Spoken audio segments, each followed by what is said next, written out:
they died because it was their destiny. That was a comment that just came in on one of my channels recently. A video about how meditation can lead to someone's demise, or maybe it was one of my Wim Hof videos where I'm cataloging a bunch of people dying. I don't know exactly where it came from, but I saw it and I realized I wanted to respond because it's a sentiment that comes to me quite a bit. And this video here is going to be a ramble. It's just going to be me and you talking here and trying to make some sense of a certain kind of ideology that personally I can't agree with. That I just can't. And it's this idea that destiny, that fate is already ordained, and everything in the world is as it should be. So that if something bad happens to, say, that person over there, that homeless person on the street, it's because that is either the law of karma, or like God wants it there in a Christian way, or I'm sure there's an Islamic tradition. The idea that the world is just the way it is, and therefore you can't criticize anything. And that is just antithetical to how I think about the world. And I want to tell you about a story that's very personal to me, that will shed, I hope, a little bit of light on why I think this is so horrible. So like 18 years ago, I was like a really young guy. I was like 27, 28 years old. And I just graduated from my grad school program. I was getting a PhD in anthropology. I didn't actually finish the PhD, but that's a whole nother story. But I'd taken this job leading American students through India. And we were going to go to all the holy spots. We were going to go to Delhi. We were going to go to Varanasi. We were going to go to Bodh Gaya. And Bodh Gaya is really important in this story because that's where the Buddha attained enlightenment 2,800 2,600 years ago. Underneath the Bodhi tree, he sat under the tree and he realized the ultimate nature of reality, and then boom, Buddhism. We were going to go there, and I speak Hindi, lived in India for, at that point, about 3 years, was really good at like India stuff, and we'd signed up for this 10-day silent meditation retreat in the Tibetan tradition. Now, I wasn't the meditation teacher.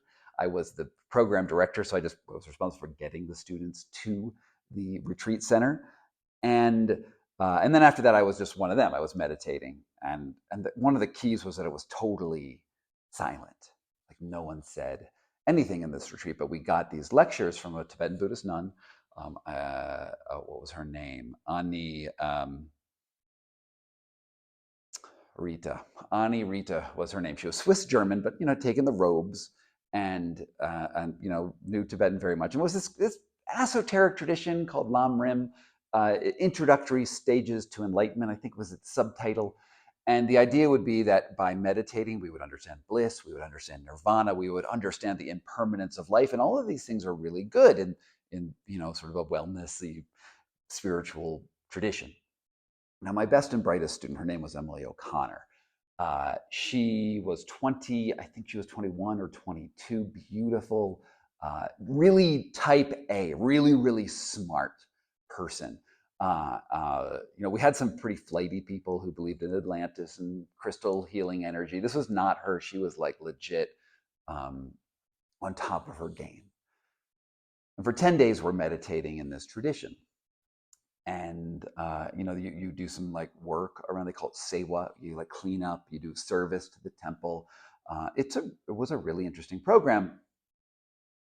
And I remember her sitting in like this perfect lotus posture, like the whole time, and like really upright. I have a little bit more trouble meditating than she did, but she was into it. And then on the last night of the retreat, I just really wanted to talk to everyone. I was just done with silence, but she, wanted to sort of go deeper into her spiritual path or understanding. And all of the other students, and these are like 18 to 21-year-old kids, they go to the temple and they're just chattering all night like it's the last day of summer camp. And she goes off to run and writes in her journal for several hours. And then she climbs up to the roof of the retreat center. It's a place called the Root Institute in Bodh Gaya. And she ties a scarf around her face, and she jumps off the roof head first, and her body lands about 10 feet from where I'm sleeping. And she lies there in this cold moonlight for, I think, a couple hours before one of the other students who leaves the temple and comes and finds her body. And then they wake me, and it's this chaotic scene almost immediately. There's medical gear, CPR. Some of the other program directors are involved in dealing with the medical stuff, which at that point I didn't really know much about first responder medicine. And my mind is like, oh my God, what's going on? And I sort of go into a dissociative phase. I think this is not happening. This can't be real. You can't really have a tragedy at a meditation retreat when you're thinking about bliss and nirvana. But then there's the reality of blood and hopelessness, I guess you could call it. I come to my senses shortly thereafter. Luckily, I wasn't needed for the medical part, but I was needed for the next part, which is the logistics of dealing with a corpse and the police who come in and briefly suspect murder, and they start questioning everybody. And I speak Hindi, which was super useful at this point. And one of my jobs as the program director is to talk to the family members and tell them what happened. And in that way, she had left her journal out on a railing outside her bedroom in a very obvious place, in a place that she wanted someone to pick it up. And I read the journal, and the journal said a lot of things, but essentially when she got into the meditation retreat, she seemed to have this break. She started to think that the meditation was so pure and wonderful, and she had all of these spiritual insights. Time was speeding up; it was slowing down. She said, I think a quote was, "I now know all of the ancient texts. All of the ancient texts are being downloaded into my mind, and all she had to do to achieve enlightenment was leave her body." And the last words in her journal were, "I am a bodhisattva." Now, for those who aren't familiar with the term, a bodhisattva is essentially like a Tibetan angel, an enlightened being. And she believed firmly at that point that all she had to do was die, and she'd achieve this spiritual goal.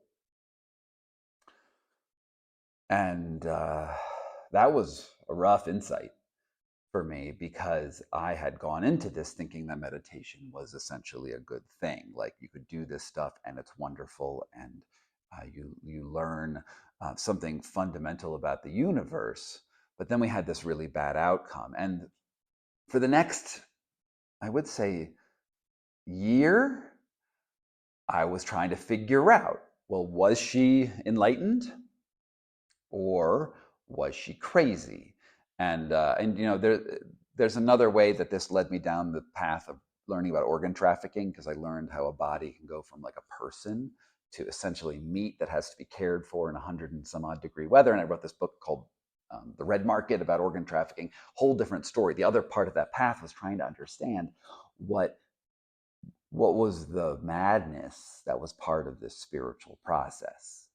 How does spirituality turn to insanity? And that sent me into the Himalayas. It sent me to meeting monk after monk after monk. I got a note from the Dalai Lama and several of his, really high level Rinpoches. Rinpoche is like a high level monk, precious jewel. That's how it translates to. And they all said, no, she was mad. Like, she went mad. That is not what enlightenment actually is. And it turns out that a lot of people, though, get confused. They get confused by the spiritual process. And we have taught meditation in the world as a sort of panacea for everything. Mindfulness will make you a less stressed out person. It will make you more productive. You have mindful snipers now. They teach mindfulness in sniper school. And it sort of becomes this like always good thing. But that's not really what meditation is. Meditation is a powerful thing, a powerful way to reconceive your brain and your body and your relationship between the world. And it's really easy to think that you're special when you meditate. It's really, really easy to think that you're onto something that no one else is onto because your mind is opening up. And I find that really, really dangerous.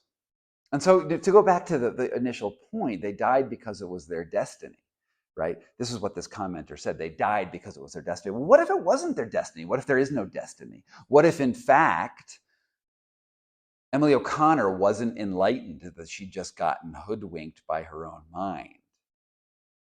Like a lot of people do. What if we seek spiritual explanations as a way to say that the world can't be made a better place? What if we're doing that because we're giving up on improving the world so that we can feel good about ourselves, so that we don't have to do the social justice work, so that we don't have to do the work to actually go out and engage with the world to actively make it a better place?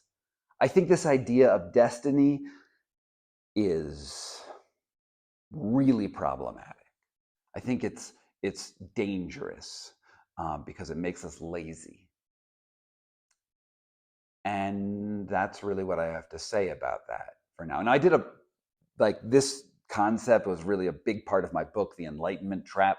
And I think just that title alone should tell you where this goes, why I wrote this. Is because enlightenment is a dangerous idea. No matter how beautiful it is, it's also sketchy. It's also takes you out of the world as it exists. If you believe really that you can understand the ultimate nature of reality, and that the reality is not the reality that you live in, you are now, in my mind, you're insane.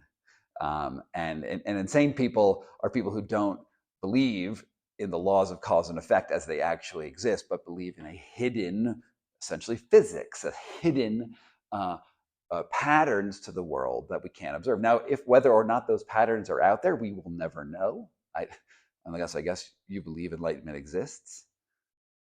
But I think that we need to deal with the reality that we're in right now. So no, these people didn't die because it was their destiny. The people who died doing the Wim Hof method did not die because Wim Hof was teaching them a great method to attain a spiritual perfection. They died and it was a tragedy. Emily died and it was a tragedy. And a lot of people I've written about have died because it was a tragedy. That's my thought for today. Sorry for the ramble. Of a video coming out next week that I believe you will enjoy. It's also very cultish. See you soon.